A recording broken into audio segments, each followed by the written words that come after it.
Mga idol, 700k, fully finish, may dalawang aircon, kompleto na, mayroon siyang parking lot dito. Ayan, pasukin natin, itutur ko po kayo dito. Ayan, ganda, modern house talaga. Pang subdivision po yung dating yan, ilaw. May ilaw sa side. Ayan, may mga pin light din po siya dyan sa side. Ganda, ganda ito paggabi.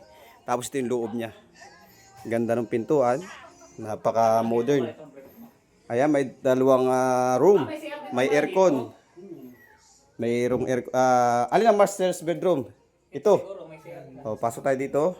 Amoy subdivision talaga ang amoy. Oh. Ang ganda. Oh, ito yung CR. Ayun, malaki din po yung CR nila dito, mahaba. Haba ng CR, ang ganda. Oh, mayroon siyang dito. Ganda. Pinlight, ayan, ganda. Modern yung kanilang design na may aircon. Sakto. Ganda na rin. Paggabi.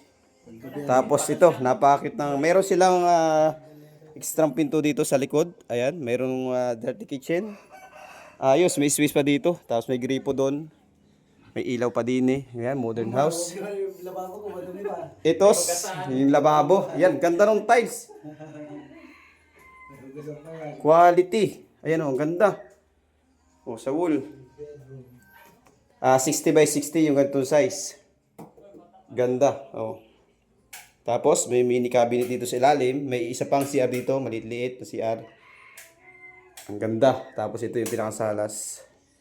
Refrigerator. Malaki pala kahit mababa. Malaki pala ito kahit mababa. Goods. Ganda ng kulay ng hamba. Quality. For only 700,000 fully finish. Pakiawan po ito mga bossing mga madam. Ito po yung harap. Ayan, ang ganda, may kubo siya dyan. Grabe, grind lang ng grind, matutupad din yung inyong dream na bahay. Ang ganda, may parking lot dito. Astig, quality. Tapos doon po yung pinakang highway. Medyo maganda at medyo hindi masyadong tutok sa kalsada.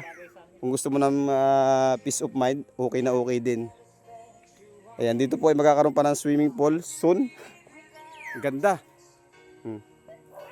Perfect. At ito po yung pinaka-owner niya. Ayan. Kay Sir Gerson Morcilla. Mark Gerson. Kay Mark Gerson. Kay Mark Gerson at saka kay Ma'am Janie. Kay Mark Joshua. Ayan. Goods. Son, magkakaroon din tayo dyan. Sana. Mayroon yan. Hindi pala ang fully finish. Pagandahin na lang. Papagandahin na lang natin. Ayan. Thank you so much. Goods na goods. Ang ganda.